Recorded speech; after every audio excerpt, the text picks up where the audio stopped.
going out on the road as teenagers, went through a lot as a band, and you had a record deal, and now you're back to being independent. So you've been through a lot, and you continued, and I know that can be kind of discouraging when you're not with a record label anymore. A lot of bands feel like they need that. So how do you guys manage to continue doing this, and you still have such an amazing fan base, and you still produce all these albums all the time? What is that like for you guys? I mean, you guys have 8123, Action Theory. I mean, how did you guys do all of that? Persistence has a lot to do with it. You know, we kind of had to kick and scream to get off the second label that we were a part of. Yeah, kind of. And, you know, but at the end of the day, we didn't ever make a record out of spite. You know, I think it was important to just do what we wanted to do because that's what got us signed in the first place, is the music that we wanted to make. And somewhere along the way, you know, you get introduced to different people with different ideas, and, you know, maybe they signed you for a reason that they didn't express to you from the get-go. So for us, I think, you know, it was important and imperative that we didn't get too starry-eyed in the whole process and, you know, believe everything that everybody said. You know, I think it was important that we just kind of, you know, relied on the people that are allowing us to do it, which are all the people that are standing in line outside. You know, that's, I mean, I know of too many cases. We've played too many shows with people that have been on the radio for 5 minutes, and then the next week they're gone, and nobody knows their name, and they couldn't even, you know, sell 50 tickets, let alone 900 tickets in Asbury Park. So it's one of those things that we really cherish our fan base. And it's weird for me, it's weird to even call them fans, because I don't really feel, and I'm not saying like they're my friends, but, you know, a lot of the scenarios are cases where we've got the opportunity and enjoyed the opportunity growing up with a lot of these people. You know, there's been new faces as of late, and that's really, really incredible as well, because hopefully they recognize the experience that I think everybody shares at one of our shows, and, you know, they continue to kind of tag along, you know, and that's the bottom line, is we're this is a party. This is everybody's invited to, so nobody's excluded. You know, but for us, I've been kind of scatterbrained and going all over the place. But I think a lot of times we just put our heads down and continue working hard, and, you know, we're really passionate about what we do. So I think it comes down to us wanting to make things happen for ourselves instead of let other people be in part of that. Mm-hmm. Yes. Yeah, you guys have always been one of those bands that have always stuck to their roots, so that's something that's been really important to the fans. Yeah, and something they were really excited about with the 8123 tour was that Brighton was going to be on it, A Rocket to the Moon, and Brighton was one of the first bands to take you guys out, so it's kind of like a homecoming for you being with them out on the road, and these guys are your friends, the Century and all that. So how did the tour come about when you were making the lineup? Did someone approach you with like, hey, let's do this from one of the other bands? Were you all playing this for a long time? How did that happen? We kind of went back and forth for a while, just trying to figure out what we were going to do. And it's kind of hard to find that band that fits certain spots for the tour. Like, we don't like touring with, like, a humongous lineup. So it just kind of made sense at the end of the day to go back out with our best friends. I mean, they happen to be our best friends, but... yeah, I think it's been a long time coming. Yeah. Our fans recognize, you know, all four of these bands. So I just think it gave kind of our real fans more of a reason to come out to shows too, just because they definitely would want to see us with those bands that they saw us come up with. Plus, it's really fun for us because they're all our good friends.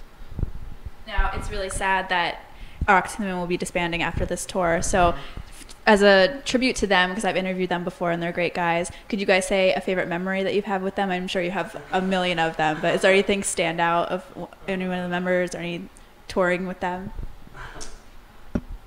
I mean, we hadn't toured with Rocket, and we haven't. I mean, it's been 4 years, I think. We toured with them a couple tours in a row a couple years ago. So I think we got really used to that, and we started to get really comfortable with that. So it was really kind of weird not being out on the road with them. But I think one of the earlier memories I have was even like the Red Bull thing at the Bamboozle. Oh my god. We I don't know who I know it was me. I got kicked out of the Red Bull thing for dancing on the couches. There was like a tent, like an after party, and like we were just having fun. We were just goofing off because a lot of those functions can get stuffy. Like, imagine a school dance, but with 35-year-olds instead of, exactly. And nobody, it's all like the same banter, like, a bunch of small talk. And they were playing loud music, so we wanted to dance. And we got up on the leather couches and we started dancing. It's not allowed. So I think a lot of us, I don't know if we necessarily got kicked out, but we definitely got reprimanded a little bit. And they told us to slow down. I think there's a lot of rowdy times with these guys. We're so close friends that, yeah, we try to have a little too much fun. Yeah. I don't know. It's all fun. Yeah, you guys have had quite a career as members of the Maine. So I know looking back, you have amazing, concerts, the Bamboozle, Warped Tour. So what was one moment for you that when you look back on it, you just think about being in the Maine and that was a really standout memory and just really meaningful? For me, it would have had to been the second time that we went to Brazil.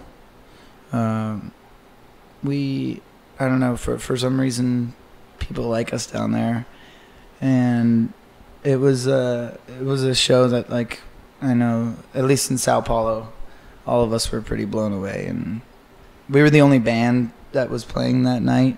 This night we all hugged each other after the show. We gave each other hugs. We've never done that ever. And then we got off stage and everybody was smiling and we just hugged each other. Wow. So I think for like a moment, like the enthusiasm we kind of experienced over there it was the smallest glimpse of like what you would imagine, like the Rolling Stones would have felt like, or and for a brief second we got to taste a little bit of that, and I think that was really something special, something that we probably may never experience again. Hopefully we will, but for me, I know for a lot of us that ones really stand out. Yeah, that especially, I think, when they tell me, that they're 21 now and, being able to have a beer at our show, and they started listening to us when they were 14, and things like that. And it's just really wild for us all to be still able to do this. And, that's just been really special for me on this trip. When you guys look back on your past, how do you feel? Like, are you embarrassed by it, or are you like, no, that was totally cool? How do you guys look back on all that? It's like looking back in a yearbook. At the time, you think what you're doing is cool. Not to say that we're not proud of it, because I think that it was fundamental to get to where we are right now.